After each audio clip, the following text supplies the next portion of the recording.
Muy buenas tardes, amigos. ¿Qué tal? Hoy día vamos a hablar muy someramente sobre la crisis coyuntural en el aspecto económico que estamos atravesando.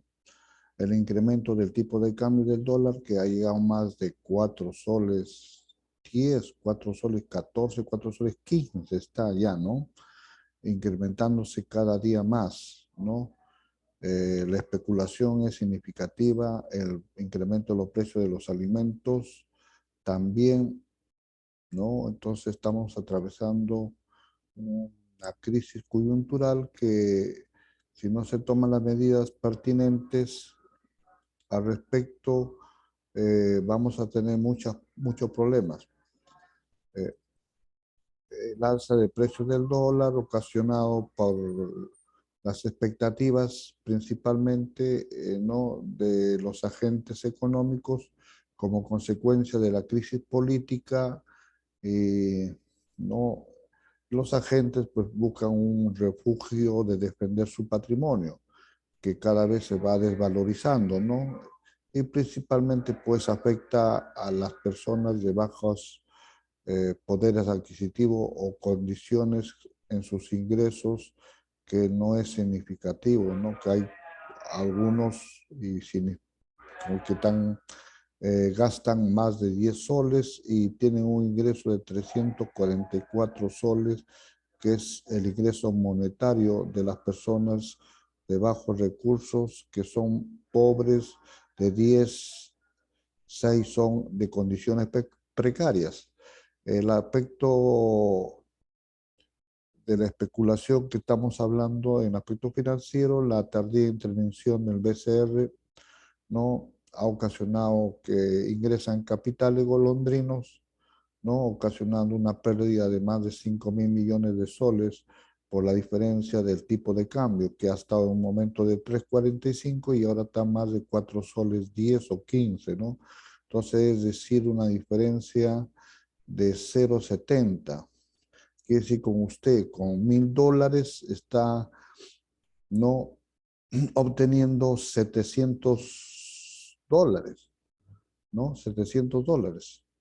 Entonces, a mayor incremento del dólar, ocasiona pues una rentabilidad mayor para las personas que tienen mayor poder adquisitivo o ingresos significativos, ¿no? Entonces, el otro aspecto que esto ocasiona pues un alza también de los productos alimenticios, como veremos, no solamente está ocasionado por lo que hemos especificado, sino también por otros aspectos que lo vamos a analizar muy brevemente. La inflación anual de julio llega a 3,95 según el INEI, ¿no? Entonces esto encarece los bienes, ¿no? Principalmente los bienes importados como de los alimentos, los insumos, el precio de la medicina, que ha llegado a nuestro presupuesto cerca de 60%. Es decir, solamente nos queda un 40% para cubrir nuestros gastos alimenticios, gastos de educación y otros, ¿no? Entonces ocasiona pues una distorsión de nuestra forma de vida, ¿no? Y a ello aunarle pues lo que estamos atravesando, la pandemia, ¿no? La pandemia que nos ha desnudado un problema de salud totalmente en nuestro país, ¿no? La carencia de hospitales que con atención apropiada, las camas UCI, los oxígenos, las vacunas, que no hay eh, una secuencia que se mantiene en el mediano y largo plazo, ¿no? Sino en el cortísimo plazo, cuando un gobierno ya termina su gestión, se acabaron las vacunas. Es decir, ahorita estamos en un problema en las regiones, ¿no? de la sierra, por ejemplo, se ha estancado en personas que no están vacunadas de 60 años, en Lima de 40 años, ¿no? Y esto provoca pues un problema, un conflicto en cuanto a la salud y principalmente las vidas. Y las vidas humanas es lo más importante que tenemos y que debemos defender. El otro aspecto, pues, es que el petróleo, como dijimos, ha subido en el mercado internacional a $66 el barril, ¿no? Y esto pues provoca los derivados, la gasolina y otros productos que son propios de lo que hemos mencionado, este energético, ocasiona pues un incremento de precios, ¿no? En los bienes y en los bienes principalmente, ¿no? Productos alimenticios que ya lo hemos mencionado. ¿Quiénes son los más perjudicados? Los que tienen deuda en dólares, por supuesto. Pues, ¿no? Cuando más va incrementando el dólar, tienen que pagar más soles. ¿Y quiénes son los beneficiados? Los acreedores, ¿no? Y los especuladores, ¿no? Que están especulando a una alza y presionando una mayor cantidad, ¿no? En cuanto de demanda, ¿no? En cuanto a los exportadores de productos, también se benefician. Y los importadores son los que pierden, ¿no?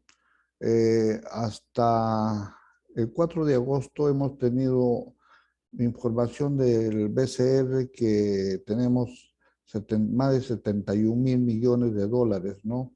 En nuestras reservas internacionales netas. Y si queremos ver una posición más líquida, ¿no? De nuestros recursos internacionales, ¿no? De dólares y oro, tenemos más de 58.000 millones, ¿no? Podemos inferir que supuestamente, ¿no? Que tenemos suficientes dólares, pero que nos puede alcanzar para 15 meses de importación. La incertidumbre, las expectativas, la burbuja, ¿no? El incremento de precio que es superficial, porque puede bajar también en un momento dado y subir. O sea, esto no es estable, ¿no? Entonces, por eso lo hemos mencionado que es una burbuja, ¿no? Que no hay una estabilidad permanente. La crisis política que estamos atravesando, la incertidumbre, que ya lo hemos mencionado, son los principales factores causantes de este problema. También hay que indicios que no se ha generado una confianza en la inversión privada. El nombramiento del economista Pedro Franque, ¿no? Un modelo económico que presentó el modelo popular, no nos da pues una certeza de que pueda solucionar nuestra economía en crisis. Es un modelo experimental, ¿no?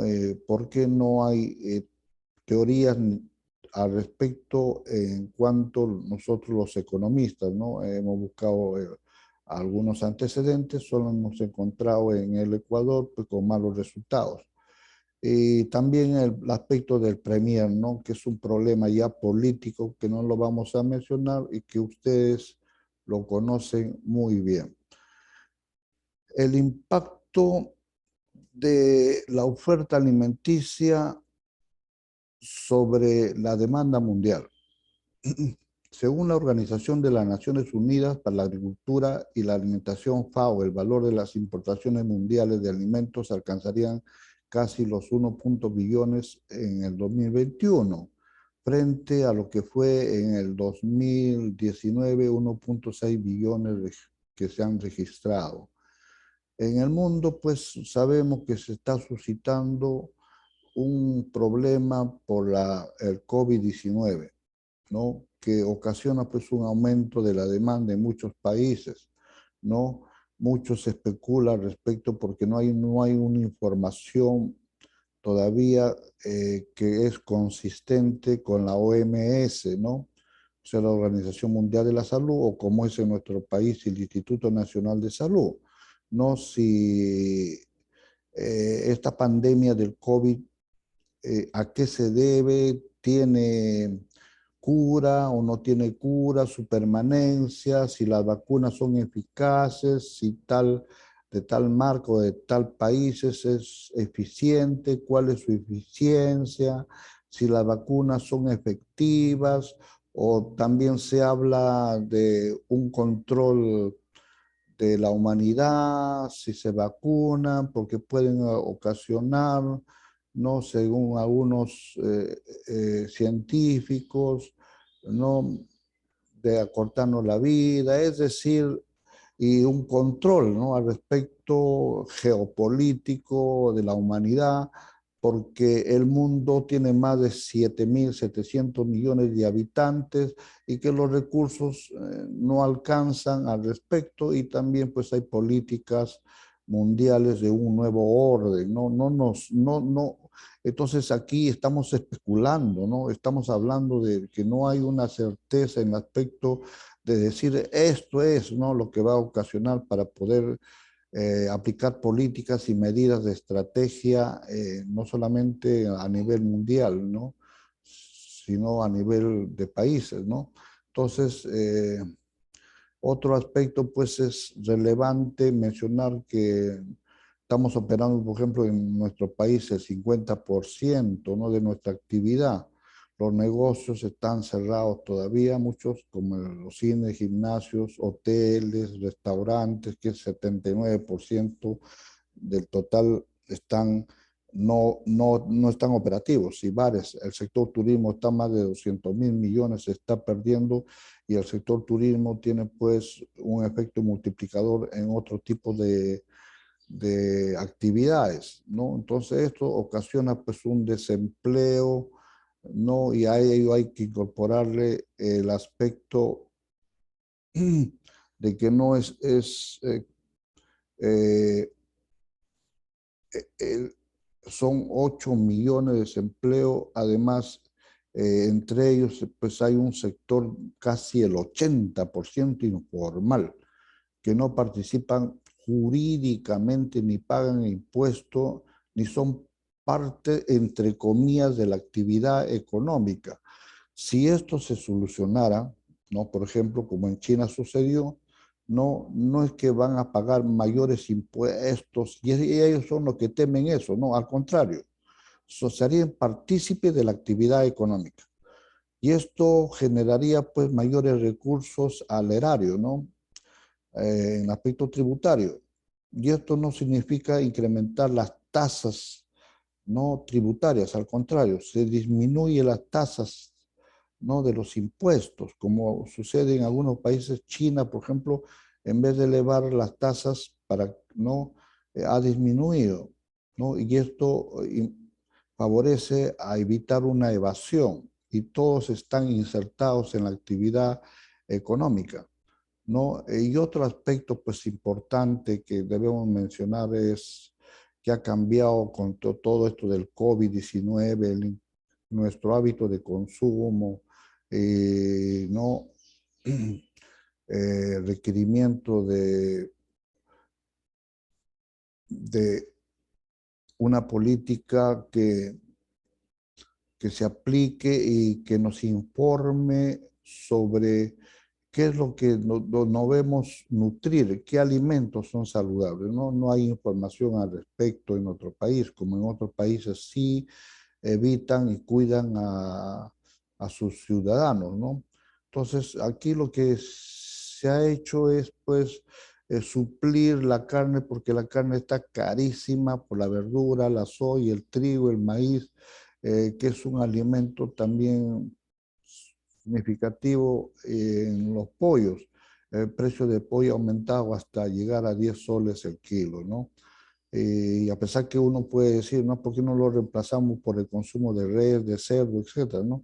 Pero somos un país netamente pollero, ¿no?, que es un bien totalmente inelástico, ¿no? Inelástico, porque nuestro hábito de consumo lo hemos convertido eh, en un bien que no tiene, que no se puede suplir por otros eh, alimentos, ¿no? Que ya lo hemos mencionado.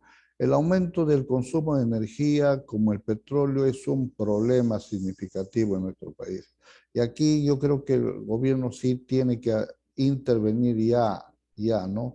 El aumento de los precios de los derivados, la ineficiencia en el coste, como vamos a ver brevemente, la especulación y el otros factores alentaron que en nuestro país el gas llegue a más de 53 y 55 soles a costar, ¿no?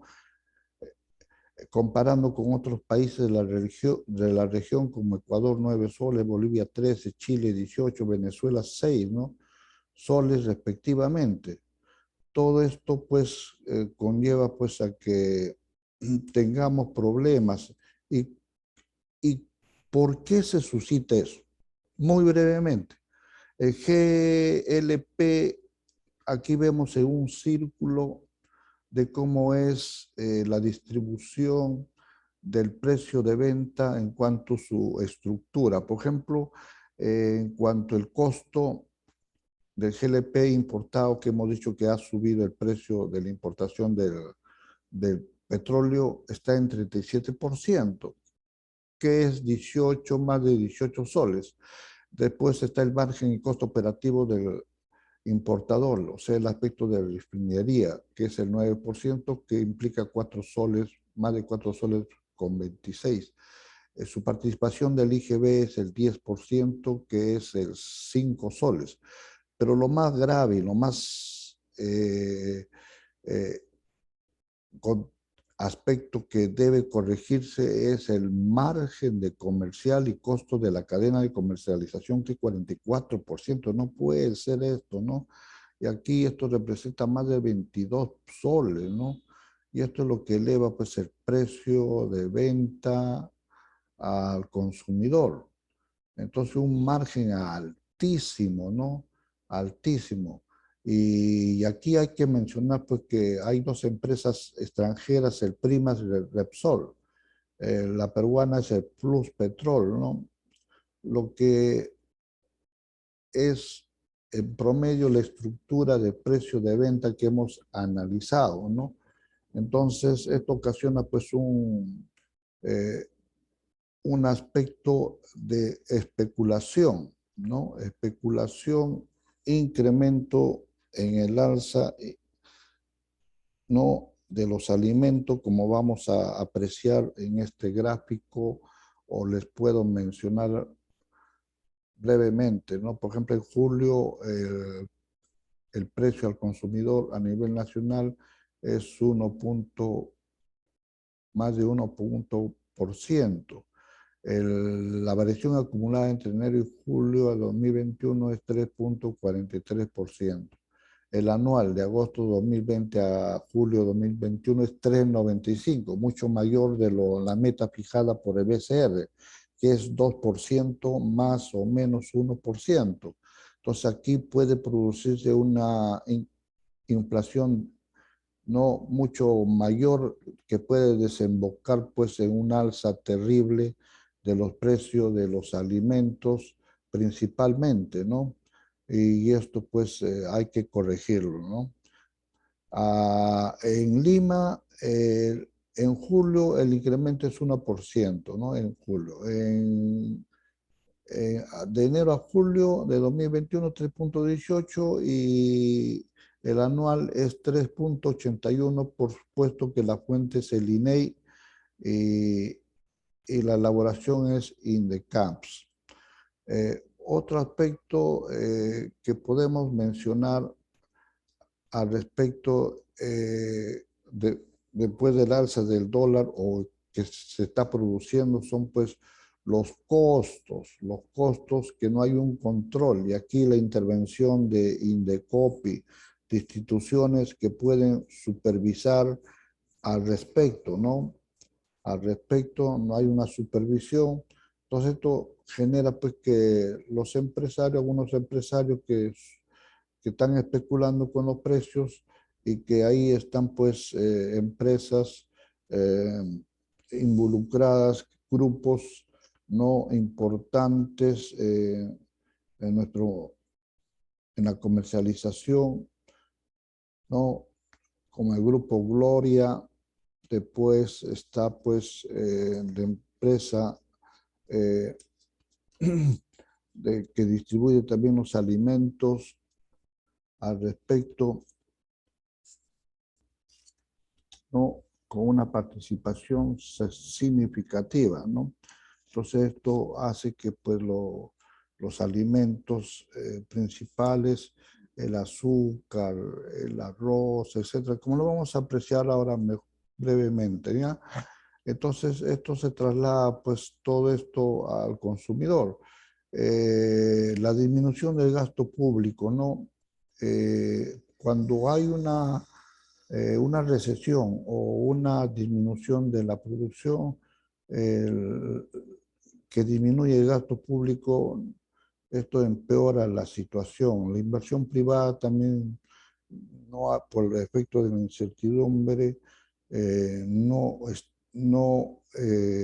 se ha incrementado, al contrario, hay una disminución y la inversión privada extranjera, eh, según información, se han trasladado a otros países vecinos, defendiendo sus recursos, ¿no? Y esto pues ocasiona pues eh, problemas en la producción, en las ventas, en la generación de empleo.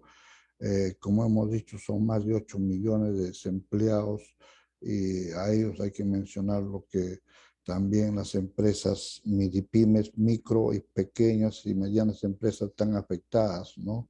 Afectadas, ¿no? Al respecto.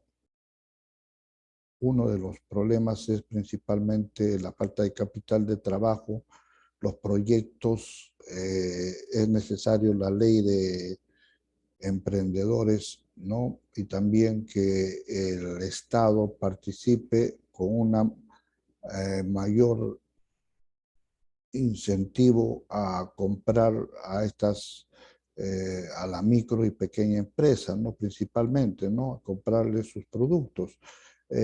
Aquí hay un 8% de la UIT, hay una revisión. Cuando son menos de los 8 UIT, no, la compra es inmediata, pero cuando es mayor, el gobierno a través de la PCM tiene que hacer una revisión al respecto y esto pues demora, ¿no? Y ocasionando también problemas a las MIDIPYMES. Entonces, ¿cuál es la variación de los que estamos hablando de los alimentos? ¿Por qué se debe de tener esta alza de los alimentos? ¿No? Porque vamos a analizarlo. Aquí en el índice de precio al consumidor, la variación de alimentos y bebidas no alcohólicas, en promedio es 2,18 en el mes de julio, con tendencia en el mes de agosto de incrementarse esto, si no se intervienen con ciertas políticas, no en el aspecto económico y en el aspecto de supervisión y gestión de los precios, principalmente en el aspecto de control, ¿no? Con esto no estamos mencionando que pues, se aplica una política populismo ni de subsidio, menos de control de precios, porque generaría un mercado negro, que eso sería catastrófico, como ocurrió en el primer gobierno de Alan García, ¿no? Bueno, el aceite y grasa ha crecido en 13,3%. El aceite, increíble, ¿no? El otro día estaba comentando que el aceite, una pequeña reunión que me invitaron, estaba a 13 soles, ahora está a 15 soles la botella, ¿no? Después la hortaliza frescas y hojas con tallos 7,5% se ha incrementado, el pescado y marisco 5,9, casi 6%, azúcar 2,7, carne 2,4, tubérculos 1,8, panes y cereales 1,1%. Antes comprábamos 4 panes por un sol, ahora compramos 2 panes por un sol. Agua y minerales, refrescos, jugos de fruta, más de 1%, y frutas el 0,7%. Entonces, ¿qué hacer ante todo esto, lo que estamos analizando, amigos? ¿No? Eh, Esto, por supuesto, lo que afecta más es eh, y amplía la brecha social. Los más afectados son las personas de menor poder adquisitivo. Son más de 6 millones de pobres, ¿no? O sea, de 10 personas, 6 son de condiciones precarias, ¿no? No tienen agua. No es que no tienen agua, sino tienen un problema con gasto en agua porque es mucho mayor a lo que se paga de los que tienen casa, departamentos, etcétera, ¿no? Los que sufren y no tienen una vivienda formalizada, ¿no? Y viven pues en condiciones precarias. Entonces aquí también es un factor preponderante que afecta la vida de dichas personas. Entonces el gobierno tiene que tomar medidas inmediatas, ya hoy, sí o sí. Lo primero es lo que hemos mencionado son de la corrupción. La corrupción implica más de 5% del PBI, que son gastos sociales o pérdidas sociales, que esos recursos de más de 20.000 millones de soles anuales no se pierden, que podría utilizarse para asignar dichos recursos a hospitales, ¿no? Mayores, ¿no? Eh, construcción de hospitales, colegios, solucionar problemas de infraestructuras, problemas de que tenemos una educación pésima porque no llega, pues, inclusive 2 años, ¿no? 2 años se ha perdido, no llega lo que le estaba mencionando, el Internet, ¿no? En las regiones, ¿no? Donde están alejados, ¿no? Entonces, lo que están sufriendo más son los niños, ¿no? Y estamos creando, pues, una pésima educación, ¿no? Y lo principal en un país para que desarrolle es la educación. La educación, lo importante, ¿no? Que debe ser con un presupuesto significativo para solucionar los problemas, no solamente en el aspecto de la educación del Estado, también la educación privada, ¿no? Que paguen impuestos, ¿no? Y también que haya una revisión de cómo estamos yendo metodológicamente y también los profesores, ¿no? Si hay profesores idóneos para poder transmitir y enseñar adecuadamente con una nueva metodología, como es en otros países como Singapur, Tailandia, etcétera, etcétera, etcétera, ¿no? Donde ahí enseñan 2, 3 idiomas, ¿no? Leen a la semana un libro, ¿no? Entonces, los profesores son capacitados, ¿no? Los mejores profesores y por consiguiente ganan mucho más, ¿no? No como aquí en el Perú, que su remuneración es bajísima, ¿no? ¿Por qué? Porque un profesor pues enseña pues a un ingeniero, enseña a un arquitecto, a un abogado, etcétera, y ese que debe ganar más, ¿no?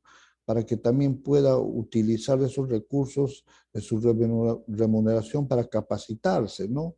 Para, en la educación privada, ¿no? El Estado, el otro debe abordar una metodología más adecuada, ¿no? Yo soy, por ejemplo, un docente de 30 años y veo pues que estos problemas no cada vez se van ampliando, ¿no? En vez de solucionar, no hay muchos aspectos que se deben enfocar, ¿no? Al respecto. Bueno, pues debe haber, solucionar de hecho la crisis política. Eso sí, no, indudablemente. Si vamos a estar problemas en el mismo gobierno o el poder ejecutivo con el legislativo, ¿no? O no hay coherencia entre la política fiscal y monetaria. No se ha mencionado todavía un programa económico que están solicitando los empresarios para que le dé certidumbre y poder invertir, ¿no? Y para que nosotros también los consumidores sepamos a dónde nos estamos dirigiendo, ¿no? ¿Cuál es nuestro rumbo? ¿A cuál es el objetivo? ¿Cuál es la visión? ¿No? ¿A dónde estamos yendo? No podemos estar un desarrollo económico de primera fase, ¿no? De producción de materias primas y de exportación. Por ejemplo, en los minerales, la producción es el 70%, somos un país minero y la exportación es 45%, a pesar del alza de precios de algunos minerales como son el oro, el plomo, el zinc, etcétera. No nos resuelve el problema porque estamos exportando materia prima, tierra, piedra, y los otros países como Japón, China, Estados Unidos nos devuelve con un valor agregado mucho mayor, y también esto está ocasionado por el problema de los TLCs. También el, el aspecto agrario, el sector agrario también nos afecta, ¿no? Nos afecta al respecto. Entonces, el sector agrario también no hay una tecnificación, ¿no? No hay una tecnificación. El sector agrario se está sembrando, cosechando en una primera fase de desarrollo. No hay una tecnificación al respecto donde puede diseñarse pues una mayor producción a mayor escala, ¿no? Y ahorita todavía artesanalmente se está produciendo en el aspecto agrario. Las comunidades no están tecnificadas en cuanto a un mayor manejo de las semillas o conocimiento de variedades de semillas. Nosotros, por ejemplo, tenemos papas más de 4.000 variedades, pero no están procesadas, etcétera, y que nos podría servir para alimentar a otros países y exportar, ¿no? Y es así que en vez de exportar, estamos importando papa, ¿no? Aquí también debe haber un control al respecto, ¿no? Entonces, y el otro, pues lo que hemos mencionado, la educación y la salud, ¿no? La falta de cuánto que se ha desnudado en estos 200 años y principalmente 135 años el problema de la salud, y más aún con la pandemia, ¿no? La falta de, de medicamentos, la falta de infraestructura, la falta de equipos, etcétera, ¿no? Camas UCI, oxígenos, vacunas. Las vacunas se han estancado, como he mencionado, ¿no? En las regiones en 60 años, ¿no? Están vacunados. La falta de vacunas, la falta de prevención.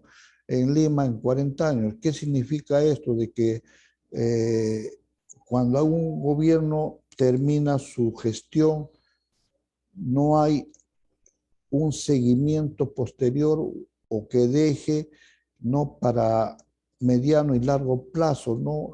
La necesidad de vacunas y también de los proyectos que se deben hacer. Es decir, se sugiere que haya un instituto de planeamiento para que esto no se estanque ni se paralice. Si hay un gobierno que terminó su gestión, no,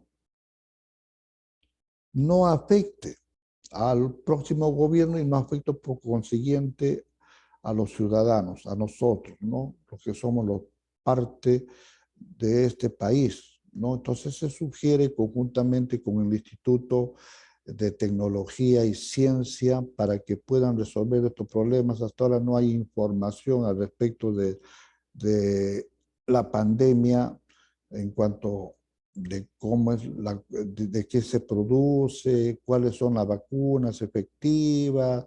Es decir, en la tecnología nosotros estamos menos de 1%, ¿no? Del PBI. No hay investigaciones, no hay investigaciones al respecto. Entonces no podemos pasar de una primera fase que hemos mencionado, de materias primas que nosotros producimos y exportamos, a una segunda fase, que es el aspecto técnico, la tecnología, la diversificación y la producción a mayor escala, y menos a una tercera fase, ¿no? Que es propiamente dicho, pues ya el alcance, la innovación y el conocimiento de los nuevos investigaciones que se dan en otros países que han aliviado totalmente la producción de los alimentos, la necesidad de no tener, pues así como nosotros, tierras, sino lo han hecho con el agua, hidroponía, en el aspecto de salud, no,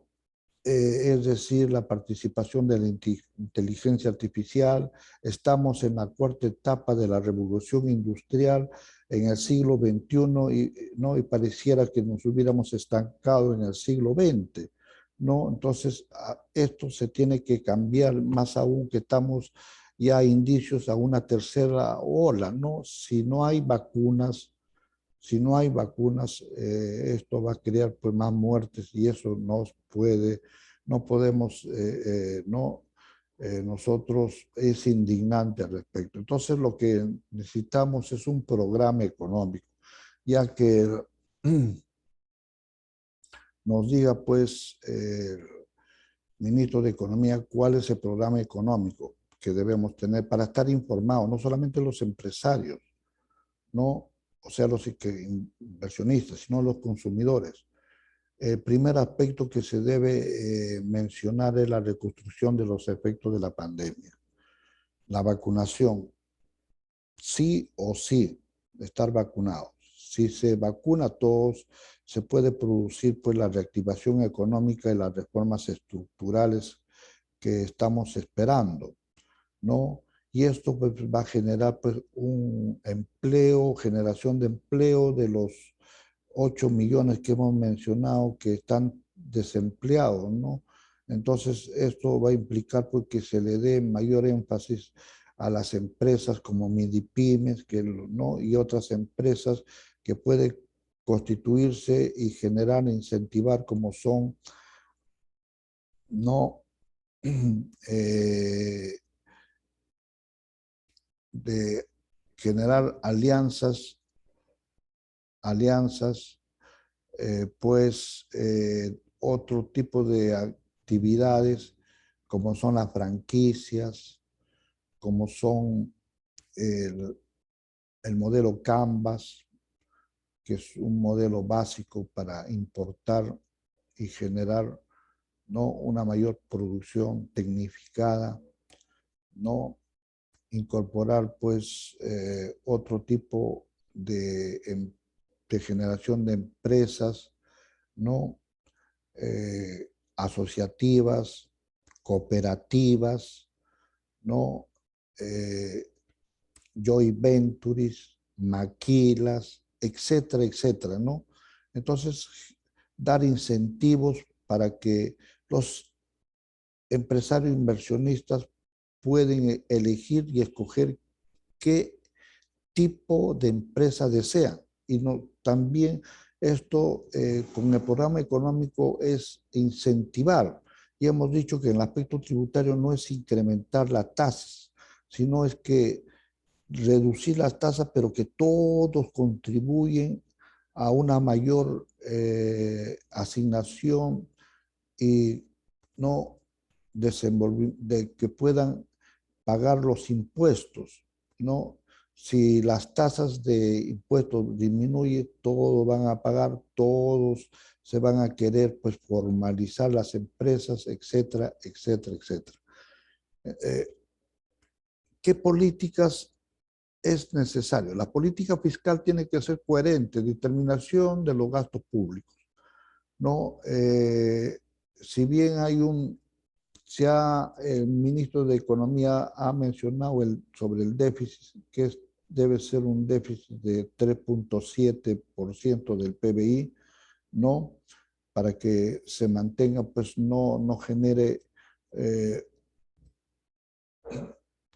dificultades en los recursos, priorizar el gasto social, no solamente los bonos, sino también, como hay un adagio chino que dice, mejor que darle pescado es enseñarle a pescar, ¿no?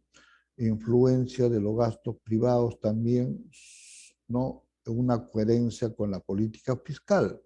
En la política monetaria también es importante la regulación, la disponibilidad de liquidez, principalmente de paralizar pues ese incremento del alza del dólar, ¿no? Ofreciendo pues una oferta del dólar en el mercado, ¿no? no solamente en el mercado, sino a través de los bancos, ¿no? Y el otro aspecto es el control, ¿no? De los préstamos.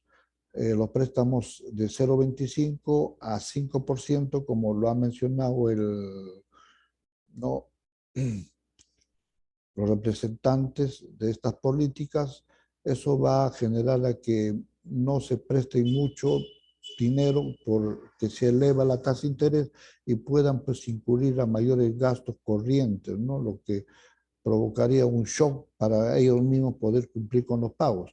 El otro aspecto positivo es de que un 5% puede provocar pues un ingreso de, de, de algunos empresarios de otros países que están incentivados a una mayor tasa, ¿no? Y poder traer dólares, ¿no? Lo cual sería que con todo lo que hemos explicado, mayor abundancia de dólares implicaría una reducción o una paralización de la cotización del precio del dólar. En el aspecto de la exportación e importación debe haber una coherencia, ¿no? Hemos dicho que la importación se debe limitar en algunos productos, revisar los TLC es importante, ¿no? No, en la exportación incentivar a los productores a una mayor capacidad de exportación, ¿no? Para generar mayores divisas y por consiguiente una sostenibilidad en nuestra balanza de pago. En la deuda externa actualmente es 39% del PBI y esto lo mencionó ya el ministro de Economía, va a estar en 38, un quinto por ciento del PBI. Ustedes me dirán, si tenemos más de 71.000 millones, ¿por qué no pagamos nuestro deuda externa? Efectivamente, ¿no? Lo que pasa, amigos, es de que los países que nos han prestado plata, los proveedores, no, ellos para querer pagarlos no aceptan porque sus ingresos son en base a los intereses que ganan de la deuda externa. Y aquí es necesario tener un ministro de Comercio Exterior, un ministro de Relaciones Exteriores, un ministro de Economía, que en forma integral apliquen una política para poder cumplir y solucionar un acuerdo con los acreedores de la deuda externa. Eso sería todo lo que les quería mencionar, amigos, y muchas gracias al respecto, ¿no? Estaremos presentándonos prontamente para fijar algunas cosas, ¿no? Y conversar y tener diálogo con ustedes para que ustedes estén informados al respecto y se puede, pues, sepan la necesidad, la información que deben tener, porque eso es importantísimo en todos. Tener un país con crecimiento, un país donde es importante el bienestar, un país con una mejor calidad de vida, un país que tenga un rumbo, ¿no? Y a dónde nos dirigimos. Y eso es lo que queremos, ¿no? Vamos a estar en constante conversación. Gracias por su participación de ustedes y nos despedimos hasta la próxima.